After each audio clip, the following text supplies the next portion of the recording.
जय श्रीमन नारायण। जो टिप्पणी मैं देने जा रहा हूं वह रामानुज दास श्रीमन गट्टू वेणुगोपाल स्वामी द्वारा दी गई है।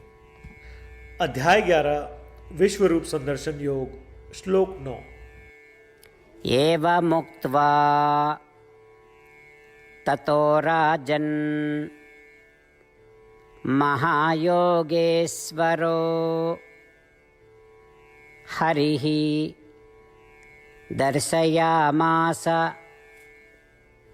पार्थाय परमं रूपम् ऐश्वरम्।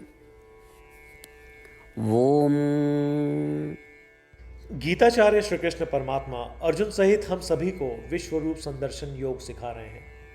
इसी क्रम में संजय धृतराष्ट्र से कह रहे हैं, हे धृतराष्ट्र, हे राजा, श्री कृष्ण परमात्मा योगेश्वर जो महान योगियों के भी स्वामी हैं ने अर्जुन को दिव्य दृष्टि प्रदान की और अपना सार्वभौमिक रूप दिखाया। वेद व्यास द्वारा दी गई दिव्य दृष्टि की शक्ति के कारण संजय युद्ध के मैदान में जो कुछ भी हो रहा है उसे देख रहा है। वे श्री कृष्ण परमात्मा के दिव्य विश्व स्वरूप का दर्शन कर रहे हैं और धृतराष्ट्र को विश्व रूप के सभी लक्षण समझा रहे हैं। आइए हम अपने आचार्यों से श्री कृष्ण परमात्मा या श्रीमन नारायण के दिव्य गुणों और परमात्मा की सर्वव्यापकता के बारे में बार बार सुने। आइए हम अपनी आंतरिक दृष्टि को खोलने का प्रयास करें, श्री कृष्ण परमात्मा के प्रति अखंड भक्ति रखें और श्री कृष्ण परमात्मा या श्रीमन नारायण के प्रति पूर्ण समर्पण करें। यह सब करते समय आइए हम संजय के शब्दों को श्लोक के रूप में ज्यों का त्यों दोहराने का प्रयास करें। एवमुक्त्वा ततो राजन् महायोगेश्वरो हरिः दर्शयामास पार्थाय परमं रूपम् ऐश्वरम्। श्रीमद् भगवद गीता का संपूर्ण सार श्री कृष्ण परमात्मा द्वारा अध्याय 18 श्लोक 65 से 70 में 8 कार्य करने के लिए दिया गया है। श्री कृष्ण कहते हैं, मुझे वे लोग पसंद है जो इन 8 बातों का पालन करते हैं। मैं उन भक्तों की हर प्रकार से रक्षा करूंगा। श्री कृष्ण परमात्मा द्वारा बोली गई संपूर्ण भगवद गीता को सुनने के बाद अर्जुन कहते हैं, करिष्ये वचनम तव, जिसका अर्थ है कृष्ण मैं वैसा ही करूंगा जैसा आप कहेंगे। यही कारण है कि श्री कृष्ण ने अर्जुन को सभी प्रकार की सफलताएं और जीत प्रदान की है। आइए परमात्मा को वचन दे कि हम इन 8 कर्मों का पालन करेंगे। ऐसी कोई पूजा, तप या यज्ञ नहीं है जो परमात्मा को यह शब्द देने से बढ़कर हो। मैं कहूंगा कि ये 8 प्रतिज्ञाएं हमें करनी चाहिए। कृपया आप सभी इन्हें अपने दिल और दिमाग में सोचें। इस प्रकार श्री कृष्ण को अपना वचन देते हुए आइए हम सभी श्री कृष्ण के सुंदर चेहरे को खुशी से चमकते हुए देखें और आनंद का अनुभव करें। जय श्रीमन नारायण। ये है हमारे 8 वचन। हमारा पहला वचन, हे श्रीमन नारायण, जैसा आपने निर्देश दिया मैं हमेशा आपका ध्यान करूंगा और आपके बारे में सोचूंगा। हमारा दूसरा वचन, हे श्रीमन नारायण, जैसा कि आपने सलाह दी मैं हमेशा आपका भक्त रहूंगा। हमारा तीसरा वचन, हे श्रीमन नारायण, मैं अपने सभी कार्य आपकी सेवा के रूप में और आपकी संतुष्टि के लिए करूंगा।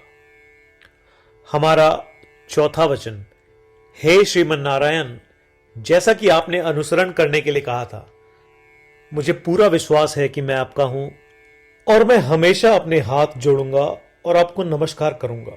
हमारा पांचवा वचन, हे श्रीमन नारायण, मुझे आपके शब्द मामेकम शरणम व्रज याद आते हैं जो आपने सिर्फ और सिर्फ आपको ही समर्पण करने को कहा था। श्रीमन नारायण, मैं केवल आपके प्रति समर्पण करता हूं। हमारा छठा वचन, हे श्रीमन नारायण, मुझे आपके शब्द मां शुचः याद आते हैं कि आप हमें शोक न करने का आश्वासन दे रहे हैं, मैं अब शोक नहीं करूंगा। हमारा 7वां वचन।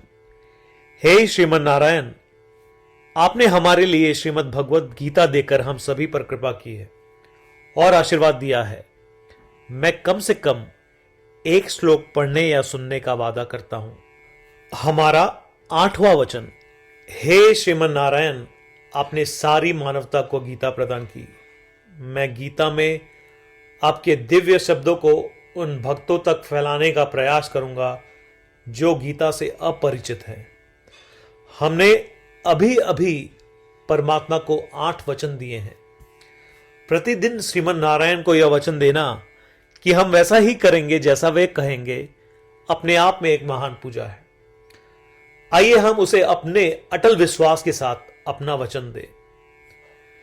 श्रीमन नारायण करिष्ये वचनम तव, जिसका अर्थ है, श्रीमन नारायण, मैं आपके निर्देशों के अनुसार कार्य करूंगा। सर्वम श्री कृष्णार्पणमस्तु। जय श्रीमन नारायण। एवमुक्त्वा ततो राजन् महायोगेश्वरो हरिः दर्शयामास पार्थाय परमं रूपम् ऐश्वरम्। ॐ एवमुक्त्वा ततो राजन् महायोगेश्वरो हरिः दर्शयामास पार्थाय परमं रूपम् ऐश्वरम्।